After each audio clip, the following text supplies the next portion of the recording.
Midnight patrol dead quiet. The rain came down in sheets, slicking the permacrete alleys of Sector Gamma with a greasy film. Kale moved through the shadows. A ghost in the machine. His heavy coat shed the worst of the acid drizzle, its collar pulled high against the sting of the wind.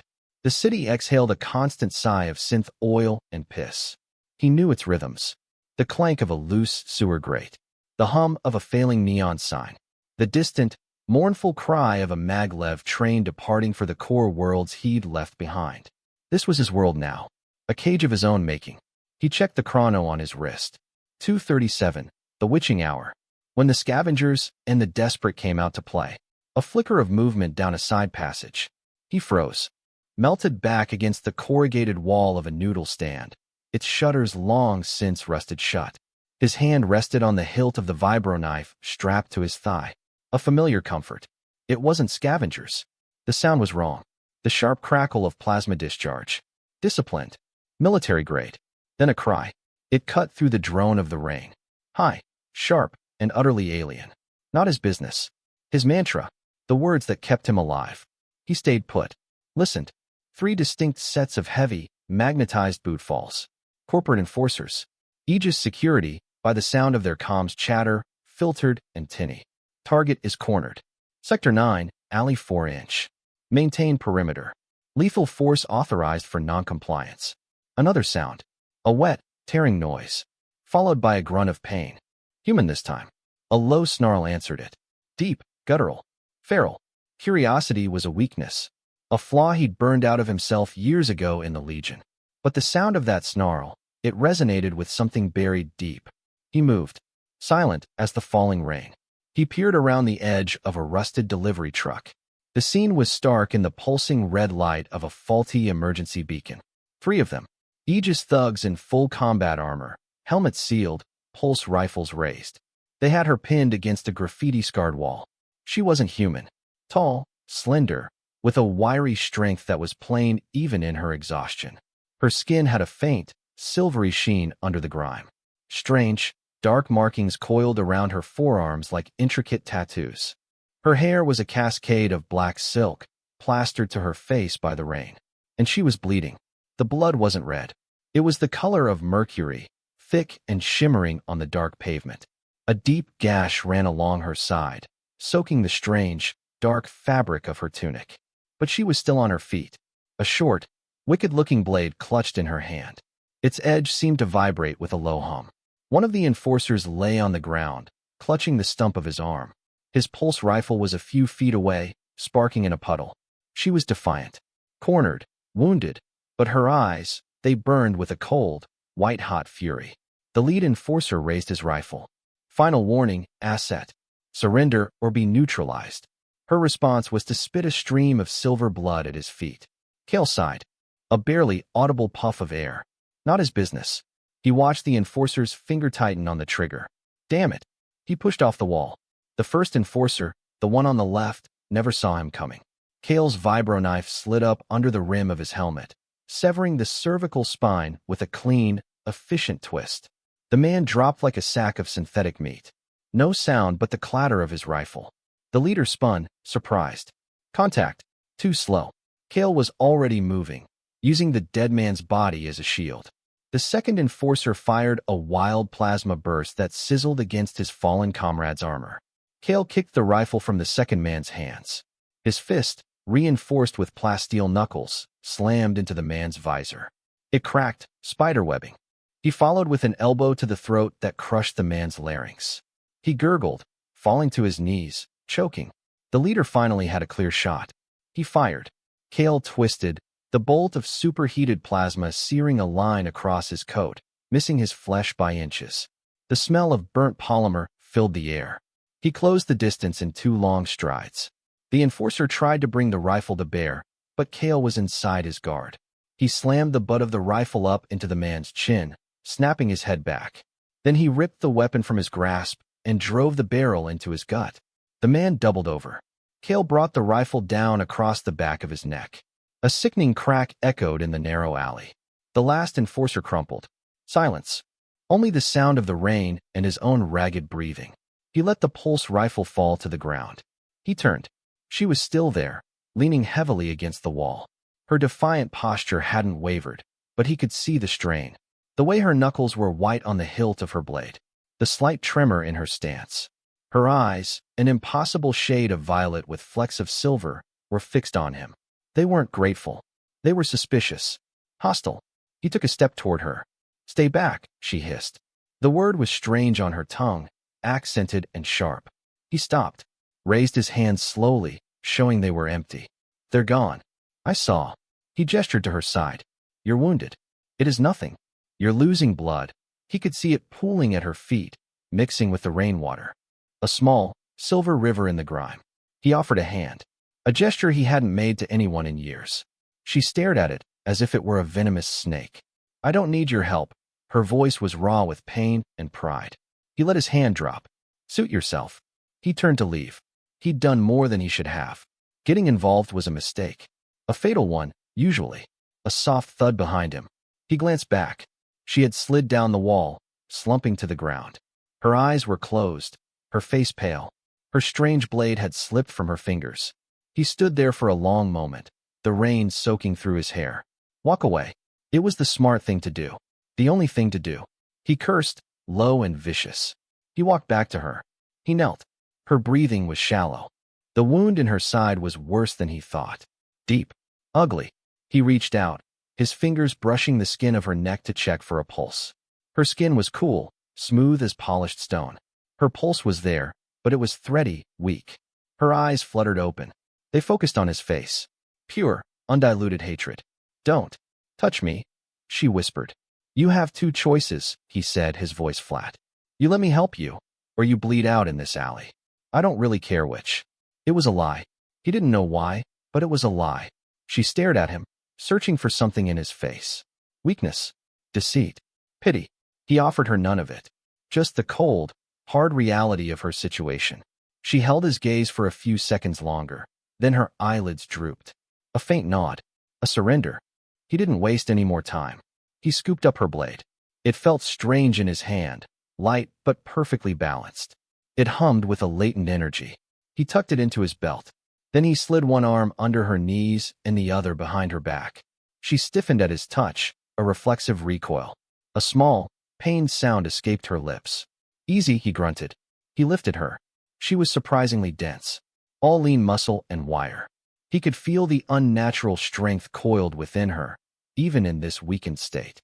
He moved quickly, back into the labyrinth of alleys and access tunnels he called home. He avoided the main thoroughfares, the areas with active surveillance.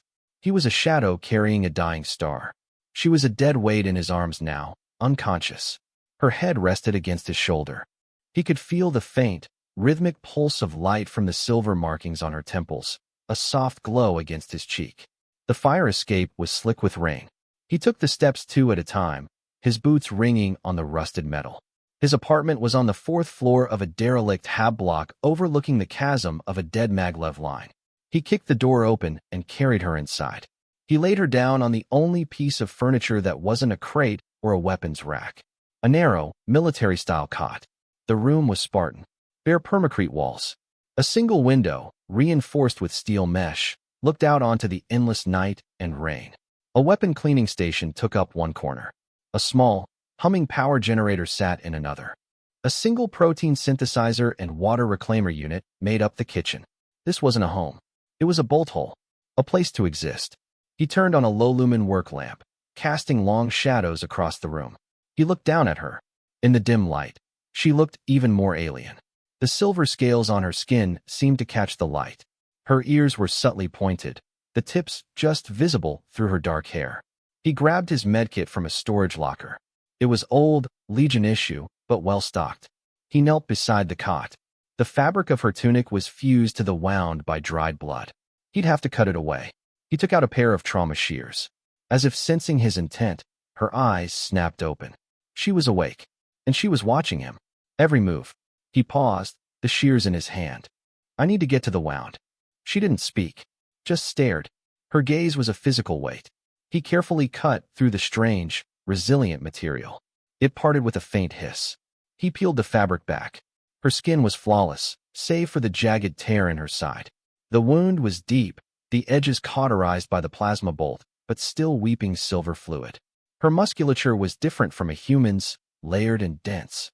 The air was suddenly thick with her scent. Ozone, rain, and something else. Something metallic and wild.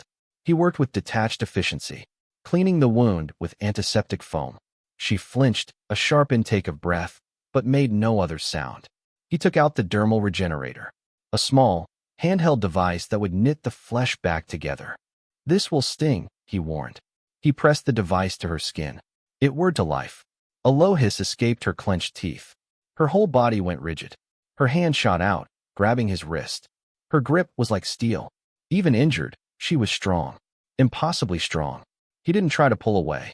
He just met her gaze. "Let it work," he said, his voice steady. Her violet eyes blazed, searching his. For a moment, he thought she would crush his bones. Then, slowly, her grip loosened. She let go. He finished the procedure, sealing the wound with a thin, flexible layer of synth skin. It wasn't perfect, but it would hold. It would stop the bleeding. He packed his medkit away. He stood up, looking down at her. She was still watching him. The silence stretched, thick and heavy. "Who are you?" she finally asked. Her voice was a low rasp. He picked up a rag and began wiping the silver blood from his hands. "The man who just saved your life." "Why?" He stopped, looked at her. "I told you," he said, his voice rough. "I don't like Aegis." It was part of the truth, but not all of it. He didn't know the rest of it himself. "What is your designation?" she pressed. "Kale." She considered the name. Tested it. "Kale." She pushed herself up, wincing as the freshly sealed wound pulled. She sat on the edge of the cot, proud and straight despite the obvious pain. "I am Lyra, of the Xylari Prime." He'd heard of the Xylari, a warrior race from the Outer Rim. Proud, insular, dangerous. He'd never seen one up close. "You're a long way from home." "I am. Outcast," she said, the word tasting like poison in her mouth. That explained the bounty hunters. Aegis didn't hunt aliens for sport. They did it for a contract. "You've brought trouble to my door," he stated. It wasn't an accusation, just a fact. "I will leave," she tried to stand. Her legs buckled. He caught her before she hit the floor, his hands on her arms. Her skin was cool, but a fierce heat radiated from her. Her glare was hot enough to melt plasteel. "Let go of me. You can't even stand." He helped her back onto the cot. She resisted, but it was a token effort. Her strength was spent. "Rest," he said. It was an order. "We'll talk in the morning." He turned away, giving her space. He went to the window, staring out at the rain-lashed city. He could feel her eyes on his back, a burning, constant pressure. He had broken every one of his own rules tonight. He'd gotten involved. He'd brought a stranger into his sanctuary. A dangerous, non-human stranger with a price on her head. He should have left her in that alley. He looked at his reflection in the dark, wet glass. The face of a man who had run from one war only to find another. He didn't know it yet, but his old life, the quiet, empty life he had carved out for himself in the shadows, had ended the moment he stepped into that alley. Hours passed. He didn't sleep. He sat in the single chair, cleaning his knife, the rhythmic scrape of stone on metal the only sound in the room. She lay on the cot, perfectly still. He thought she was asleep, but he knew better. She was watching him through slitted eyes. Assessing. Waiting. The rain finally stopped just before dawn. The silence that followed was heavy, oppressive. Then, a new sound. A heavy, rhythmic banging on his reinforced door. Thump, thump, thump. Not a friendly knock. It was the sound of authority, of force. Lyra was instantly alert. She sat up, her hand instinctively going to her hip where her blade should have been. She remembered it was gone, and her eyes darted to Kale's belt. Kale held up a hand, silencing her before she could speak. He rose silently, moving to the small monitor beside the door. The external camera showed a distorted, fisheye view of the corridor. 4 of them this time. Aegis Purge Squad. Heavier armor, bigger guns. Their helmets were black, unmarked. The anonymous face of corporate law. "Open up." A voice crackled through the door's external speaker. It was synthesized, devoid of emotion. "Routine sweep. We're tracking a fugitive asset. Noncompliance will be met with extreme prejudice." Lyra tensed on the cot. He could see the muscles in her back and shoulders bunching. She was preparing to fight. To die. Kale looked from the screen to her. Her violet eyes were wide, defiant. She was a cornered animal, ready to tear out the throat of the hunter. This was his chance. His out. He could open the door. Hand her over. Collect a finder's fee, maybe. They'd probably kill him anyway, to tie up loose ends. But it was the logical move. The self-preservation he'd lived by for a decade. The squad leader's voice crackled again. We have a thermal signature inside. Open the door. Now. Cale walked to the door. He didn't look at Lyra. He couldn't. He keyed the intercom. Nothing here but rust and rats, he said, his voice a low growl. Piss off. Negative. Our scans show a biological matching the asset's profile. Open this door, or we will breach it. He had seconds to decide. His life, or hers. He reached under his workbench and flipped a switch. A small, almost silent hum filled the room for a second. A decoy. An old Legion trick. It would project a faked energy signature, a ghost image of her biology, 2 floors down in the sublevels. Your scanner's faulty, Cale said into the intercom. Check the old generator room in the sublevel. Full of exotic vermin. Probably scrambling your gear. There was a moment of silence from the other side. He could hear their muffled comms chatter. They were considering it. Squad 2. Check the sublevel, the leader ordered. We'll hold here. Cale swore under his breath. They weren't buying it completely. He needed a better distraction. He looked at Lyra. She was watching him, her expression unreadable. A mix of confusion and something else. Something he hadn't seen yet. He made another choice. He activated a small remote detonator. A minor charge he'd planted in the corridor weeks ago, for just such an occasion, blew out a section of the floor 3 doors down. It wasn't powerful enough to be lethal, but it created a cloud of dust and chaos. We're under fire, one of the Aegis guards shouted on the comms, the sound bleeding through the door. Move, move. All units to the breach, the leader yelled. Heavy boots pounded down the hallway, away from his door.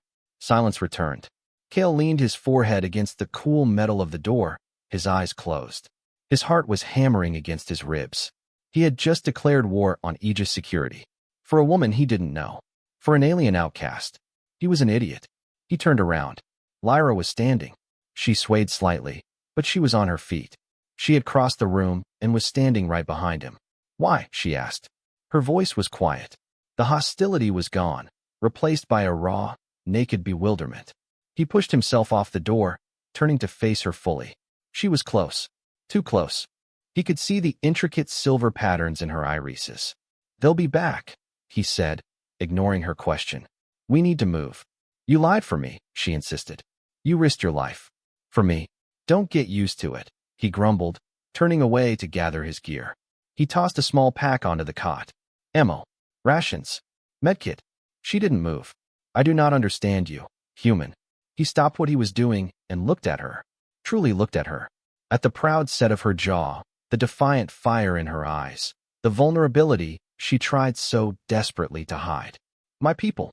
They cast me out, she said, her voice barely a whisper. They said I was flawed. Irreparable. They sold me to your kind, to be dissected like an animal. Her hands clenched into fists at her sides. I have known nothing but betrayal and violence. I trust no one inch. Good, he said. That's how you stay alive. But you, she took a step closer. You had no reason. Maybe I wanted a reason, he said, the words coming out before he could stop them. They tasted strange. Like truth. For the first time, he saw the pride in her eyes soften, replaced by a flicker of something else. Something fragile. They will hunt you now, too, she said. They were already hunting me, he lied. This just makes it official. He handed her the blade he had taken from her. She took it, her fingers brushing his. The contact was brief, but it sent a jolt through him. She held the weapon, the familiar weight of comfort in her hand. The low hum intensified as she gripped the hilt. We need to go, he said, pulling on his heavy coat. Now, she nodded, her expression hardening again, the moment of vulnerability gone. She was a warrior once more. Where do we go? Down, he said, gesturing to a heavy steel plate in the floor he'd hidden under a rug. Into the guts of this city. They won't follow us there. He was wrong, of course. They would. But for now, it was their only chance. They existed in the shadows for days. The Undercity was a world unto itself. A maze of forgotten service tunnels, storm drains, and abandoned maglev tubes. The air was thick with the smell of decay and chemicals. The only light came from phosphorescent fungi clinging to the damp walls or the occasional grate that opened onto the rain-slicked streets above. Cale moved through it with a familiarity that unnerved her. He knew the safe paths, the places to find filtered water, the tunnels to avoid. Lyra followed, her initial weakness fading, replaced by a grim resilience. Her enhanced senses were an asset in the darkness. She could hear the scuttling of mutated vermin long before he could. She could see in the near-total blackness. They rarely spoke. Their communication was a series of gestures, grunts, and single words. Move. Stop. Water. Watch. They were two predators, circling each other in a shared cage. The tension was a constant, living thing between them. He would watch her when she thought he wasn't looking. The way she moved with a fluid grace that was utterly alien. The way she would sit perfectly still for hours, meditating, the light from her temples pulsing in a slow, hypnotic rhythm. She watched him too. His brutal efficiency. The way he checked their perimeter, his weapon always ready. The cold, hard emptiness in his eyes. One night, they found shelter in a derelict pumping station. The massive machinery was silent, coated in a century of rust. He built a small, smokeless fire from scavenged chemical packs. It cast a flickering, orange glow on their faces. He was cleaning his rifle, the familiar, methodical movements a comfort. She was tending to her wound. The scent skin was holding, but the area around it was bruised and tender. "It is healing slowly," she said, breaking the silence. "Your biology is different," he replied without looking up. The regenerator was calibrated for humans. "Everything here is for humans." There was no bitterness in her voice. Just a statement of fact. He finished with his rifle and set it aside. He took out a ration bar, broke it in two, and tossed her a piece. She caught it, stared at it. "What is this?" "Food." She sniffed it suspiciously, then took a small bite. Her face soured. "It tastes like nutrient paste and despair." A corner of his mouth twitched. It might have been a smile. "You get used to it." She ate it anyway, forcing it down. They sat in silence for a while, the only sound the soft crackle of the chemical fire. He must have dozed off. A scream tore him from the shallow, restless sleep. His own scream. He woke up with a jolt, his heart pounding. He was drenched in cold sweat. His hand was on his knife. The Legion. The fire. The faces of the men he couldn't save. The same dream, over and over. He sat up, breathing hard, trying to shove the images back into their box. Lyra was watching him from across the fire. Her violet eyes were wide in the flickering light, holding not fear or disgust, but a startling clarity. A deep, knowing empathy. He looked away, ashamed. It was a weakness he hadn't shown anyone. "The dreams are the wounds that never heal," she said softly. He didn't answer. He just stared into the fire, his jaw clenched. "They broke you too," she stated. It wasn't a question. It wasn't an accusation. It was an acknowledgement of a shared truth. A recognition of his own irreparable flaw. He finally looked at her. "What do you know about being broken?" "My sister, Zaria," she began, her voice tight with a cold, controlled fury. "She is a purist. She believes the Xylari bloodline must be cleansed of all weakness. She saw my compassion for other species as a genetic defect." She looked at her own hands, flexing her long, slender fingers. "She declared me outcast. Irreparable. She arranged the Aegis contract. Not to kill me. To capture me. They were taking me to a research facility. To study me. To weaponize my flaw." The pieces clicked into place for Cale. This wasn't just a simple bounty. It was political. Personal. "So you ran?" he said. "I fought," she corrected him. "I have been fighting my whole life." He saw it then. The warrior beneath the outcast. The queen beneath the fugitive. The crack in his armor had let her see inside. And now, she had shown him a piece of her own brokenness. The dynamic between them shifted. The tension was still there, but it was different now. It was no longer just the wariness of two strangers. There was something else weaving through it. A fragile thread of understanding. The next day, the air in the tunnels changed. He could smell it. The faint, sterile scent of ozone and recycled air. They were getting close to the lower-level corporate conduits. They had to be more careful. Patrols were more frequent here. They were moving through a narrow maintenance pipe when they heard the boots. A patrol. Coming their way. There was nowhere to run. Nowhere to hide. The pipe was barely wide enough for one person. Cale reacted instantly. He pushed Lyra back into a small alcove, a recessed space for a junction box. He pressed his body in front of hers, shielding her from view. The space was impossibly tight. Her body was flush against his. He could feel the heat of her, the solid strength of her frame. Her back was pressed against the cold metal of the junction box. His chest was against hers. He put a finger to his lips. Her breath hitched. He could feel her heart hammering against his ribs. Or maybe it was his own. The boot falls grew louder. Closer. He held his breath. He was intensely aware of her. The scent of her skin. The feeling of her hair brushing against his cheek. Her scent was all around him, filling his lungs. Her eyes, wide and luminous in the dark, were locked on his. They were inches apart. He could see the pulse of light at her temples, faster now, a frantic, silent rhythm. The Aegis patrol passed their hiding spot. Their flashlights cut beams through the darkness, missing them by a hair's breadth. Cale didn't move. He waited until the sound of their boots faded into the distance. But even then, he didn't step back. He couldn't. He was trapped, not by the narrow space, but by the intensity of her gaze. The air between them was electric, thick with unspoken things. The fear, the adrenaline, the forced intimacy. It had all coalesced into something new, something raw and dangerous. "You think I don't see it?" she whispered, her voice so low he barely heard it. "See what?" His own voice was a rough rasp. "The way you look at me," she said. "Like a puzzle you can't solve. A weapon you don't know how to use." "And how do you look at me?" he challenged. "Like a cage I am not sure I want to escape." She raised a hand, her cool fingers touching his cheek. Her touch was hesitant, then firm. It traced the line of a scar along his jaw. "You fight like one who has lost everything," she murmured. "I have," he admitted, his voice hoarse. "And you fight like one who refuses to lose anything else." His control, the iron discipline he had cultivated for a decade, shattered. He closed the distance between them. His mouth crashed down on hers. It wasn't a gentle kiss. It was a collision, a desperate, brutal claiming. It was all the tension, all the fear, all the unspoken words of the past days unleashed in a single, searing moment. She responded with equal ferocity. Her hand tangled in his hair, pulling him closer. Her lips were firm, demanding. It was a fight for dominance, a struggle for surrender. He pressed her against the wall, his body pinning hers. Her arms wrapped around his neck, her strange, strong body arching against his.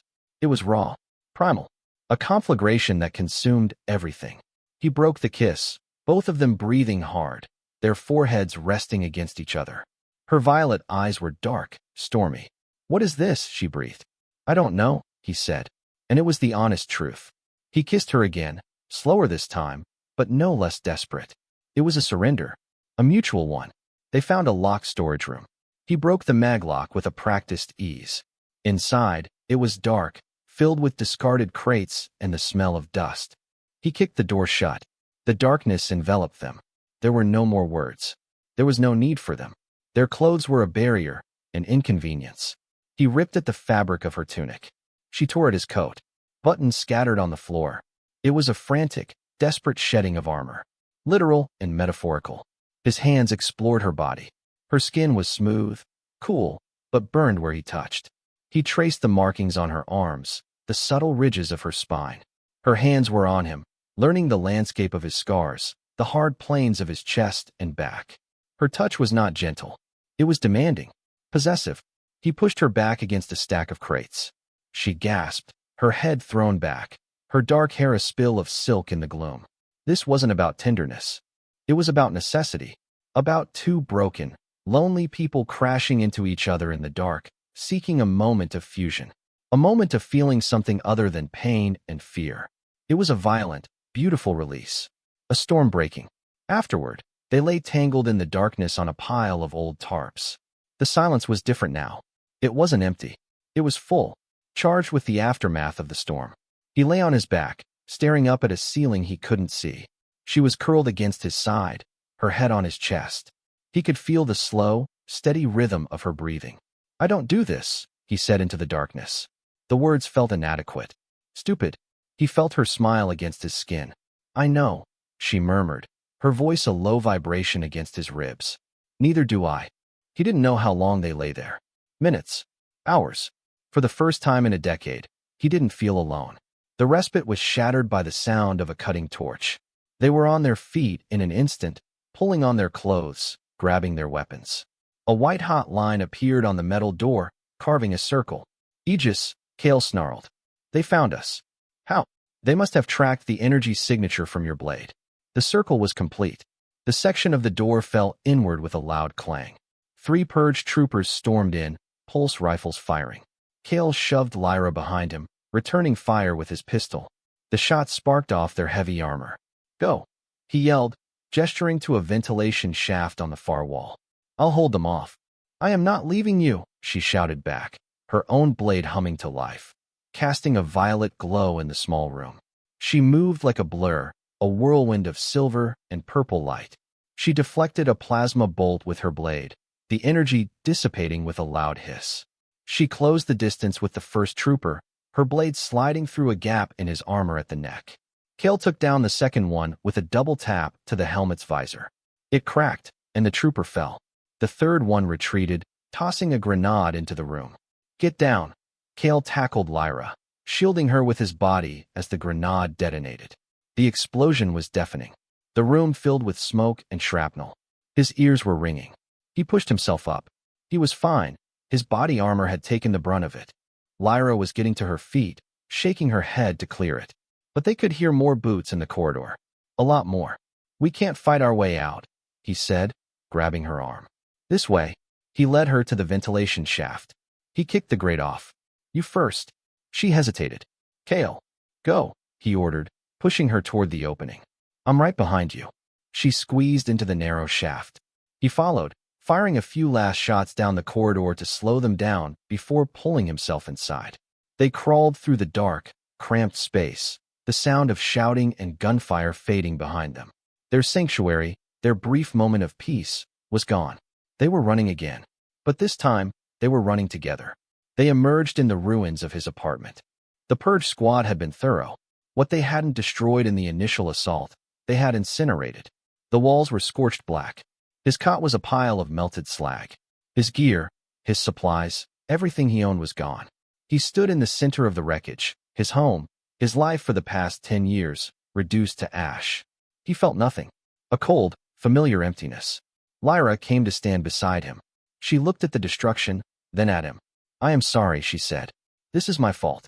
No, he said, his voice flat. This was always going to happen. You just sped up the timetable. He sifted through the rubble. He found one thing that had survived.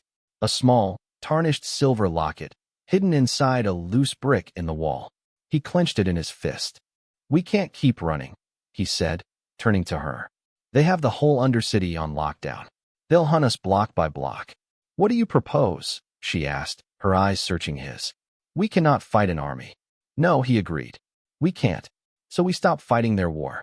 And we start fighting ours. Her eyes narrowed. What are you saying? You said they were taking you to a research facility. To weaponize you. She nodded. The Prometheus station. It's in the orbital ring. Your sister, Zarya, he continued. She's there. It is her base of operations. She oversees the project personally. Then that's where we go, he said. It was a crazy, suicidal idea. She stared at him as if he'd lost his mind. Infiltrate the most secure corporate facility in the system? Just the two of us? It is impossible. They're expecting us to run and hide in the dark, he said, a grim smile touching his lips for the first time. They're not expecting us to knock on their front door. He looked at her, his gaze intense. You want to stop being the hunted? You want to reclaim your honor? Then we take the fight to them. We burn their project to the ground, and we make your sister answer for what she did. A slow fire kindled in her violet eyes. The look of the fugitive was gone, replaced by the look of the queen. The warrior.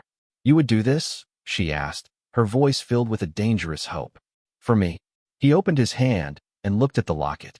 At the face of a woman he had lost a lifetime ago. I'm not doing it for you, he said, closing his hand around it. I'm doing it because I'm tired of running. She stepped closer, her hand covering his. Her touch was warm, firm. Then we will not run, she said, her voice a vow. We will fly. Getting off-world was the first problem. Every spaceport, every shuttle launch, was controlled by Aegis. Their biometrics were flagged. We need a ship, Kale said. An unregistered one. And a pilot who doesn't ask questions. He knew a man. Or rather, he knew of a man. A smuggler named Ratso who operated out of the scrap yards on the edge of the city. He was unreliable, greedy, and had no loyalties. Perfect. They found him in a dingy bar that smelled of stale synth ale and desperation. Ratso was a rail-thin man with cybernetic eyes that whirred when he focused. "Kale," he said, a greasy smile spreading across his face.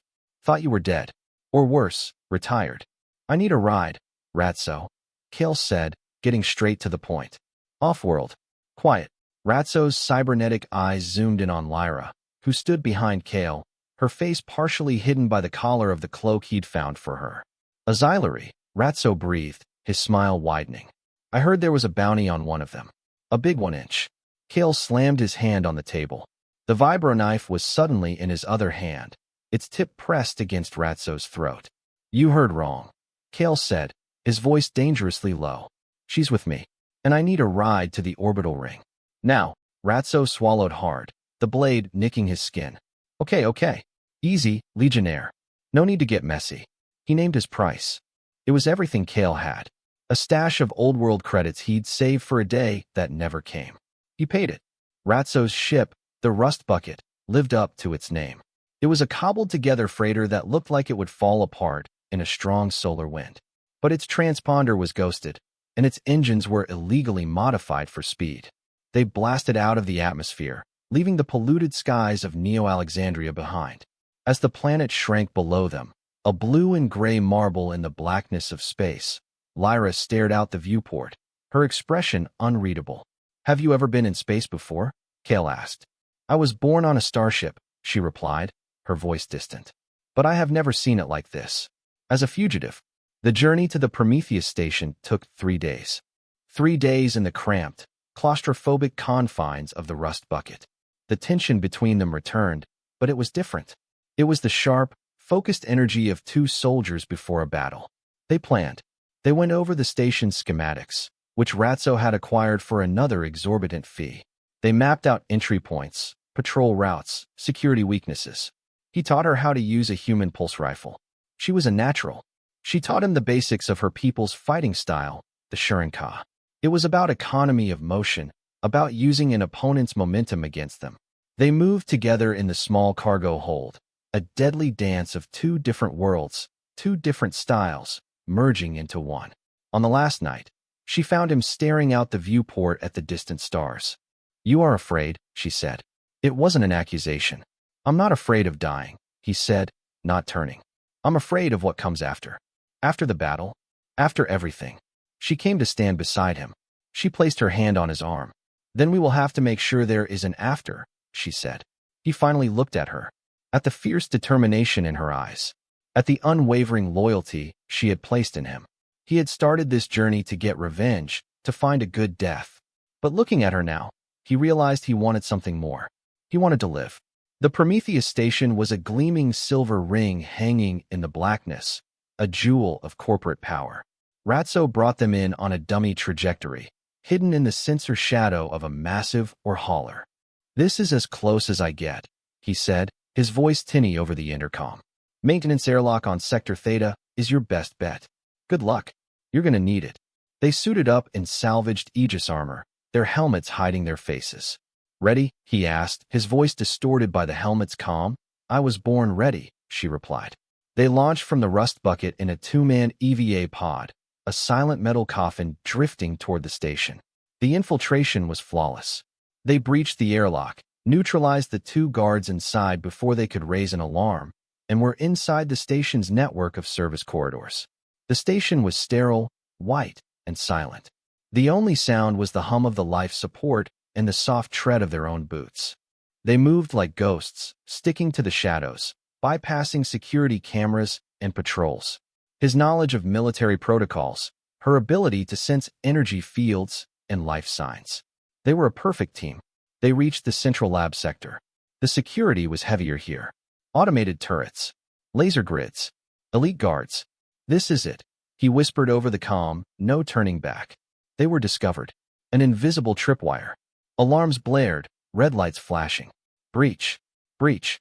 Lab Sector Delta," a synthesized voice announced over the station's PA system. Guards swarmed them from both ends of the corridor. The fight was a whirlwind of controlled chaos. Kale laid down, suppressing fire with his pulse rifle, forcing the guards to take cover. He moved with a cold, brutal efficiency, every shot a kill. Lyra was a phantom of death. She moved with a speed that was impossible, her violet blade a blur. She deflected plasma bolts, her blades singing. She weaved through the enemy fire, closing the distance, her attacks precise and lethal. They fought back to back, a seamless dance of destruction. He covered her advances, she protected his flanks. No words were needed. They moved as one mind, one weapon. They broke through the first wave, then the second. They reached the main laboratory, a massive, circular room with a panoramic view of the stars. In the center was a containment field, and inside it, a swirling helix of silver energy, her genetic code. And standing before it, flanked by two Xylari warriors in ornate silver armor, was Zaria. She was the mirror image of Lyra, but where Lyra's eyes held fire, Zaria's held only ice. "Sister," Zaria said, her voice cold and sharp. "I knew you would come. Your sentimentality is so predictable." Lyra removed her helmet, her violet eyes blazing. "I have come to correct your mistake, Zaria." "There is no mistake," Zaria sneered. "Only the purification of our bloodline. You are a disease. And this human, he is your symptom." Lyra ignited her energy blade. "I am the cure." The two Xylari warriors charged. Kale met them, his pulse rifle spitting fire. Lyra and Zaria clashed in the center of the room. It was a duel of impossible speed and grace. Two silver storms colliding. Kale fought the warriors. They were fast, skilled, better than any human soldier he had ever faced. He took one down, but the other disarmed him, his rifle clattering to the floor. They engaged in brutal hand-to-hand combat. Across the room, the duel between the sisters was reaching its climax. They were evenly matched, but Zaria fought with a cold, ruthless precision, while Lyra fought with a fiery passion. Kale saw it happen in slow motion. Lyra overextended, leaving herself open for a fraction of a second. Zaria's blade whipped around, aimed for Lyra's heart. At the same time, a corporate heavy mech, a two-legged war machine, stomped into the room, its Vulcan cannon spinning up. "Lyra!" Kale screamed. There was no time. He made his choice. He broke away from the Xylari warrior, grabbing the satchel of explosives from his belt. His last resort. He sprinted toward the mech, which was taking aim at Lyra. He leaped, latching onto its leg, scrambling up its metal frame. He armed the charge, setting the timer for 2 seconds. He saw Lyra's eyes, wide with horror, as she realized what he was doing. He looked at her, and for the first time, he smiled. A real smile. "Live," he mouthed. He shoved the charge into the mech's primary power conduit and kicked off, launching himself toward the containment field that held her DNA. The explosion was immense. It ripped the mech apart and tore a hole in the station's main reactor core, which was just behind the wall. A wave of fire and energy washed through the room. Kale felt a searing, unimaginable pain, and then nothing. Lyra was thrown across the room by the blast. She saw the explosion consume her sister. She saw the containment field shatter. She saw Kale's body, limp and broken, hurled against the far wall. A primal scream of rage and grief tore from her throat. The remaining Xylari warrior, stunned by the blast, turned to face her. She was on him in a heartbeat, her blade a blur of pure vengeance. It was over in seconds. The room was a wreck. Alarms blared. The station was tearing itself apart. She scrambled through the debris. To him. He was alive. Barely. A piece of shrapnel, a twisted shard of metal from the mech, had impaled him through the chest. His blood, so vibrantly red, was everywhere. She fell to her knees beside him, cradling his head in her lap. "Kale," she whispered, her voice breaking. Tears, hot and silver, streamed down her face. His eyes fluttered open. He looked up at her. "Did we win?" he rasped, a bloody smile on his lips. "We won," she sobbed. "Stay with me, please." "Told you," he whispered, his eyes starting to glaze over. "I'm tired of running." His eyes closed. His head went limp in her arms. "No," she said, her voice a low, fierce growl. "I will not allow it." She pressed her forehead to his, the silver markings on her temples glowing with a blinding intensity. She poured her own life force, her own energy, into him. A forbidden technique. a fusion of two souls. The station groaned around them, the metal screaming as it died. She held on to him, a defiant queen refusing to let her king die, as the world burned around them. Weeks later, the Xylari High Council chamber was a vast, circular hall of polished obsidian and silver light. Lyra stood in the center, no longer an outcast, but a prime restored. Her sister's treachery, exposed by the data she had recovered from Prometheus Station, had sent shockwaves through their society. She was a hero, a symbol of their honor, reclaimed. Kale stood beside her. He was healed, the Xylari medical technology, far beyond anything human. But he was scarred. A jagged, silver-laced scar ran across his chest, a permanent reminder of his sacrifice. He wore formal Xylari robes of dark silk, a stark contrast to his rugged human features. He felt out of place. A wolf in a room of peacocks. Lyra addressed the council, her voice ringing with a newfound authority. My sister betrayed our people. She allied herself with aliens who would have turned us into weapons. She declared me irreparable. Her gaze swept across the assembled lords and ladies of her race. She was wrong. She turned her attention to Kale. The entire chamber held its breath. This human, this outcast from his own world. He showed more honor, more loyalty than my own blood. He fought for me when I had nothing. He saved our honor when one of our own would have sold it. She paused, her violet eyes locking with his. He is not my subordinate. He is not my ally. She took his hand. Her cool, scaled fingers intertwined with his scarred, human ones. The contrast was stark, beautiful. She turned him to face her, ignoring the gasps from the council. He is my anchor in the storm. He is my blade in the dark. He is my consort. The word hung in the silent chamber. A challenge. A declaration. She leaned in and kissed him. It wasn't like their first kiss, the violent collision in the dark. It wasn't the desperate kiss of soldiers before a battle. It was a kiss of possession, of proclamation, a public act of sealing their bond, of binding their two disparate souls together in front of her entire civilization. When she pulled back, she kept her hand in his, turning to face the stunned council. We are the future of the Xylari, she declared, her voice ringing with absolute power. And we are just getting started. Later, they stood on the balcony of her private spire, overlooking the crystalline towers and glowing skylanes of the Xylari capital city. It was a world away from the grime and rain of Neo-Alexandria.